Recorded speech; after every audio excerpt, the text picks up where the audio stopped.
We gonna do football and everything. The Nomads, whatever. Yeah, that's cool. I was thinking Nomads and hip hop, but you said Stevenson 79. Yeah, the year before they were city champs. The first time they had beat DeWitt Clinton in 10 years.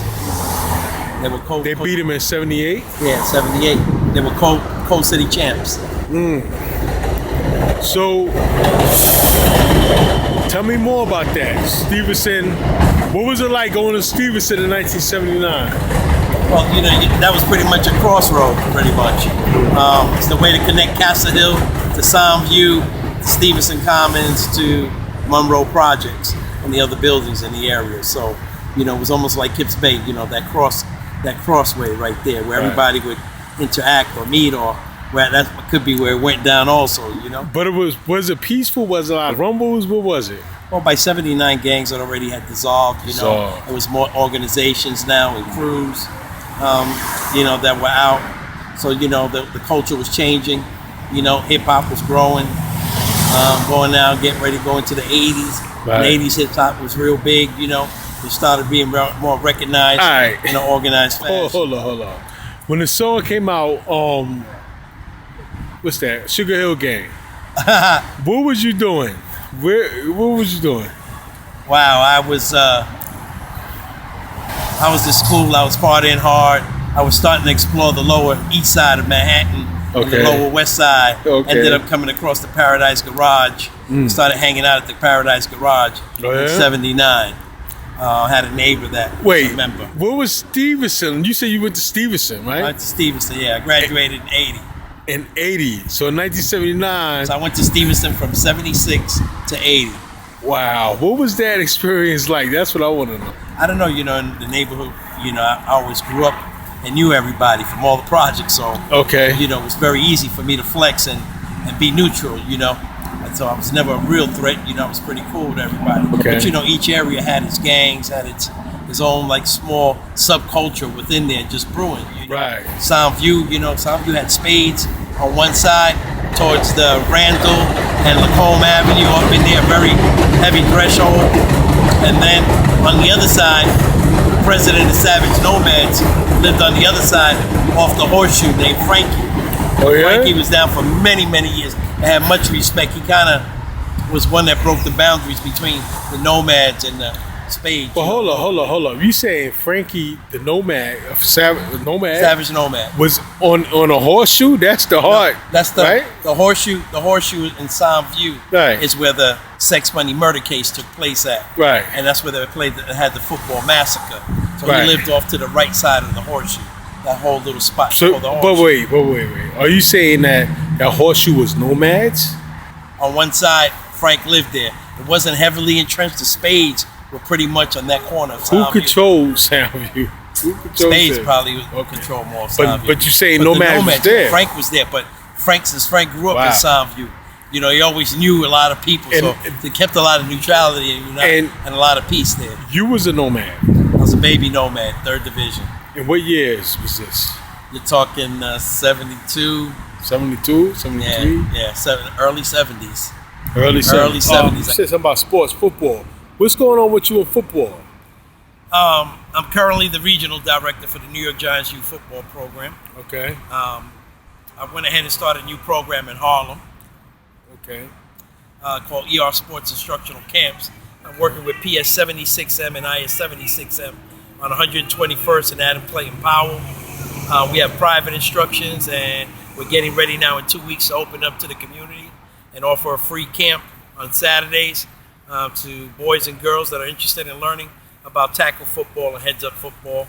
And then we're working currently with the New York Giants and giving kids from high-risk neighborhoods a chance to go out to games, meet players, and start to get a very good fan experience at an early age. And that's part of their fan development strategy. Also from there, working very closely with Lisa Willis, former great from the Liberty. And we're getting ready to do some clinics in the New York City area. They're being set up now. We're looking to come into the Bronx, Harlem again, and we're looking to hit Brooklyn and Queens this time around also. Our goal is to be able to touch all 5 boroughs before the year is out. Promoting football, promoting youth basketball, especially female basketball, but there's always plenty for the boys to do. But we're trying to also get it up in reference to girls and increase girls' awareness. From there, outside of that, a lot of traveling around the country. Started doing clinics around the country at different boys and girls clubs and different locations there, and that's gone really well. So there's just been a lot of growth taking place, and we're hoping that with the camp that we do in Harlem, that we're able to formulate a small program for kids ages 7 through 10, and formulate a Mighty Mite program and a Junior Pee Wee program for them to play locally instead of us, because we usually are a Pop Warner program and we travel throughout the Mid-Atlantic region, but this time we want to just keep something local so the kids that can't afford it can actually participate and play locally and still be seen and excel forward, and that's pretty much where we're at. Wow, okay. What would you say, like, is the benefit, what's the good of team sports football? What's the good of it? Well, what it does, it teaches a certain type of discipline that you need to be able to accomplish that, and that discipline should carry over into the classroom, which is real important for us because we're trying to teach Lisa, when she comes out, she teaches think, work, play, and what we try to do is what we teach is qualify in the classroom, but go ahead and be on the grass. If you can't do it in the classroom, you can't do it on the grass because, you know, one leads to the other. And if you're not eligible, you can't dribble the ball, you can't pass the ball, you can't catch the ball, you can't participate. And we're also trying to expose minority students now to more untraditional sports where there's a lot of scholarship money at. So, you know, we're working as a team and developing Harlem lacrosse now, bringing in some soccer, you know, trying to get some fencing going on in there now. So very, very untraditional sports where there's a lot of untapped money by student athletes that come from minority or high-risk families there to give them another alley for them to be able to secure, which is going really well. And you see that really big in Harlem in one of those locations. So. What would you say to a child who wants to be an NFL player? Never let anybody talk you out of your dreams, and it always starts with you. So always work hard, even though they tell you you can't do it. As long as you work hard and put your mind to it, we can always overcome and achieve. Up, right. What's up, man? You said work hard. Like, how hard should a child work? Hard. First of all, it has to have a balance there. You have to have a balance between the classroom and the athletic field. And then on top of that, you have to give a child a room for growth when it comes to social development. Those three key elements play a role into each other and develop what's called good young leaders that moving into the future, into their high school years, you know, into their college years, can end up already giving them some valuable experience.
Youngest lineman, 7 years old. 7 years old at 100 pounds. Okay. Chris McLean. How you feeling? I'm great. How are you? All right. Okay, so what's going on out here? We're just starting to formulate for today. What you're watching is some warm-ups here. You know, people are coming in from, so we're running a little late. But it's NFL Junior Player Development, sponsored by the NFL. Originally, the group is 12 to 14. Our program was chosen as the first youth program to be able to bring kids under the age of 12, and then we have a couple other organizations from the Bronx that got invited after we got invited down. Pretty much what it is, it's a clinic that works on technical skills, okay? And what they're doing is everybody's learning every position on the field. My coaches that are here that you see are all high school coaches from DeWitt Clinton High School, John F. Kennedy High School, Frederick Douglass Academy, Success Academy, and a few others there. But most of these guys all know each other, and they either played with each other or grew up together, and they're still here. Obviously, you see there's a couple of girls in the camp also that we have, and they're starting to fall in there. Wow, okay. It's a program that's offered by the NFL. It's free. They don't pay for it. It's a great way. It's usually the first 150 kids. This year, Ivan Rosario, which is my partner right there, Yankee hat. Okay. Ivan opened it up to younger age groups because the NFL now might be turning over the reins to this all to USA Football, which we are. My program is a USA Football program, and we're a Heads Up certified program. Wow. All the coaches are certified, online testing. We went to the Giant headquarters last week, got certified through USA Football and New York Giants as player safety coaches, and we just got invited to Iona College, so I can give a clinic up at Iona, and I'm going to bring one of the guys from here that's coaching here, probably Ivan, with me to go up and do it there. So football season here, so a lot of things starting to happen. From here, we'll do this. The NFL is coming down to Harlem, and they are going to work with our school, pt.1 76, and Abyssinian Church, and we're going to host it. And for the next few weeks, all these coaches that you see here will be coming down, and they'll be holding a free skills clinic in Harlem, and we'll be offering it to kids in Harlem. And our two programs will be the first two programs to do it. And then our goal is to have a league, a youth league, next year in place, sponsored by the NFL, and we'll be running a clean program instead of all these leagues that you see around the league that got all kinds of issues around New York City. It's actually going to be overseen by the NFL and local high school coaches here in the New York City area.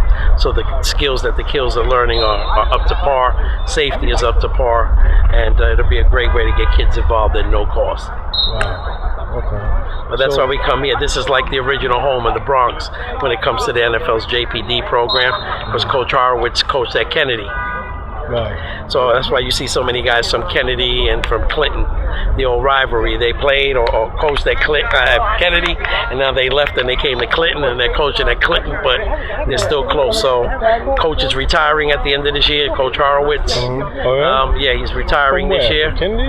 Nah, he left Kennedy. He left Kennedy, and he's at the NFL office. He's the national director for this program. Oh, yeah? And this is done in all 32 NFL cities. I remember some of them Kennedy teams. Yeah, he has some real good teams there.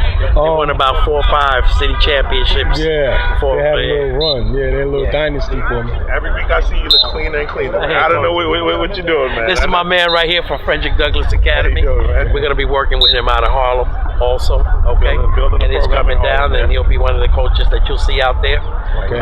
When we come down and have the program I was just telling you about. Ivan's spearheading that side. I'm spearheading the Harlem area and holding that down there. They came down to visit us last week. They were real pleased with what we're teaching, and they're taking us on. So we're looking to get ready to become part of the NFL Football Foundation. And we're also spoke to Rydell the other day, and my upper level contacts at Rydell will on June 1st take our program at PSI 76, and the Asa Phillip Tigers will be part of the New York Giants Foundation on June 1st. They'll call us and give us that, and then what they'll do is they'll donate everything to us that we need. Helmets, shoulder pads, field equipment, it's already taken care of. Wow. I got the word the other day, we good. We just waiting for June 1st. See you later. Make that up, okay? All right. So, got a lot of good guys here, young guys, a lot of energy, real positive, good message to the youth. And the numbers are good. We broke over 200, I think, and 25 kids here. And, some of them play multiple sports, so they'll get in a little bit late. Some might be at karate practice, swimming, track, boxing. There's a lot of gifted kids in the program, too. Okay. And that's what we're doing, man. And we try to clean up youth football and make it safe, not only in the Bronx, but in the entire New York City area, which there's no uniformity or cohesiveness in that. And with this group right here in the NFL, we're going to go ahead and make that attempt to clean it all up. We're going to set the league up here in New York, starting out of the Bronx first, Bronx, Manhattan, and we're also setting up the same league in Tampa, Florida. And then what we're going to do is we'll play the season, and then all the championship winners from New York in the first year will fly down to Tampa, Florida, and they'll play against the program from Tampa.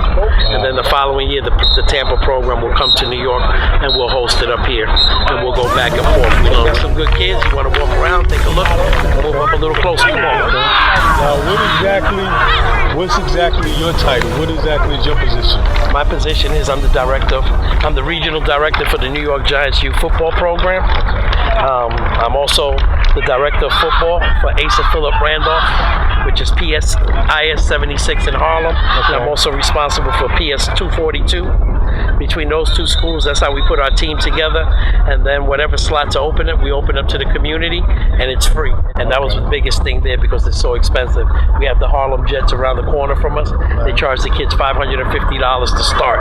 By the time it's all over, they spend close to $1,000. We eliminated that cost. We provide the equipment, helmet, shoulder pads, uniforms, training. All the kids got to do is just buy their basic stuff: a pair of cleats, jock strap and cup, mouthpiece, 2 practice t-shirts, shorts, and our travel warm-up suits when we go to games. And outside of that, they're good. So they really, everything that they buy is for themselves, and we go from there.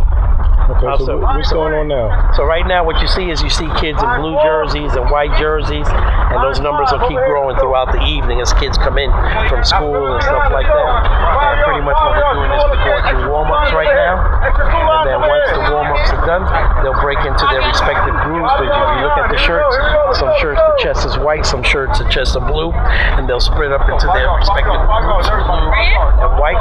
And what they'll do is they'll go through a comprehensive skills practice for about an hour and 45 minutes, and then the last 45 minutes of the day we'll bring the groups in, and age-appropriate groups will come out, and they'll scrimmage each other. And then we'll scrimmage all the ages through, and then at the night. What is it, 2-hand touch? Yeah, it's 2-hand touch. It's all part of the new safety protocol of heads-up football to avoid concussions with excessive contact. So now what they promote is 7-on-7 and 9-on-9 football. All right, so then when you look at that, you have to look at the other line under that, which is promoting passing more than anything else, because football is becoming a passing league instead of a running league. So that's why out there. So that's pretty much what you're seeing now. Warming up, you'll see some guys here that were all city players, during their high school days. And obviously you can see some of the coaches just breaking it down. So practice just started. Everybody's getting acclimated, and we'll go from there. But you have them here from ages, my youngest is 6 and the oldest is 14. These coaches also, when they come here, it's a great way to recruit talent, local talent, and get them interested in the proper school, and try to match up their grades and their school interests with the program that offers it. So, if you're looking at Clinton and you like its curriculum, then Clinton's a heavy sports school. So it'll be a good place to come for sports, but if it has the curriculum, that's what you're looking for. Because at the end of the day, the program, the goal is pretty much a student athlete, and having them from an early age understanding that to be a student athlete, you have to stay academically eligible in the classroom to be able to get on the field. And that's something that we emphasize. The other part of this program is called high school player development. And what we do is we take high school level kids, we bring them out here, it's no cost, first 150. It's all free. We teach them about the SATs, the ACTs, how to clear the NCAA clearinghouse, what you need done in the classroom, the academic requirements, applying for college, life skills, leadership. We cover it all here. So it's a great program. It's been done by the NFL for many, many years. And now with the concussion settlement, the NFL marked that money towards USA football. So you have a transition going over now from the NFL, now letting USA football run it. And then what happens from there is we're doing other programs under the NFL flag, which is to clean up youth football in the New York City area. And we're also going to expand it into Tampa, to the Florida area. So it should be interesting because Florida is one of the top 5 hotbeds in the entire country for football. I was going to ask you, New York is not the top, right? No, they're not even ranked in the top 10. Right. You know, that's the problem that, you know, New York is taken for granted a lot, and there's a lot of talent out here that doesn't get looked at. So those that do come up here and crack that, you know, get real lucky and get good kids to come out of New York and come to their program. So there's no New York City powerhouse college teams, right? New York City. Nah, not in New York City. Syracuse, right? Syracuse is probably a top power and all, and they're D1. You know, I mean, there's a lot of schools that have programs. We have a lot of D3 schools in New York. So you're looking at the state universities like SUNY Cortland, SUNY Albany, you know, stuff like that. But you're probably your top college in New York for sports is Syracuse University. You do have a national champion out in Florida. One of my coaches, camp directors at my New York Giant camps, the quarterback coach there, and Nassau Community College is a national champion when it comes to junior college football, and they're right in Long Island. So that's the closest to us in reference to a national champion. And then outside of that, for D1 is Syracuse University, and that's for everything basketball, football. You know, they're a top-notch program. Play a little bit lower in the front, showing tough. So maybe this is the beginning of building a. This is it. This is how it all starts. This is how it all starts. Right? Yeah, this is how it all starts. You know, you got coaches like this that come out here, they coach. You know, they're looking at the kids and they try to keep those relationships and nurture it. And when it's time to make that decision in high school, try to get them to come to your program, you know, and get situated. It's a program that opens up the door to the next level. If you know what you're doing, if you're focused, you're a good kid, got good grades, and you come out here, you can go ahead and make it happen. And you can transition right from youth football right to high school football.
So Devon's been with me since the age of 4.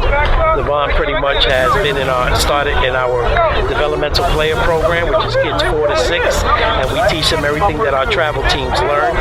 He did a great job there. He actually grew, you know, and he's been MVP in every division that we've had.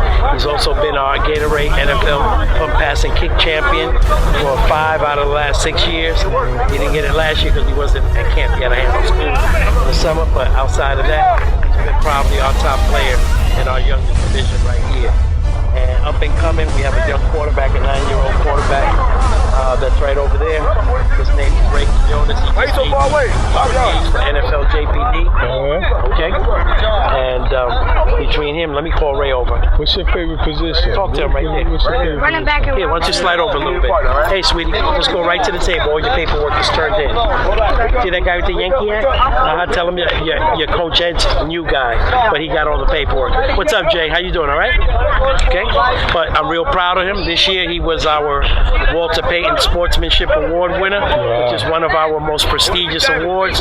We send that to Walter, send pictures of him winning that award, and all the other boys that won it to Walter Payton's son, to Jarrett, and the Chicago Bears. And he's represented us really well. He's going to do a great job this year. All right, so this is my new 9-year-old quarterback right here.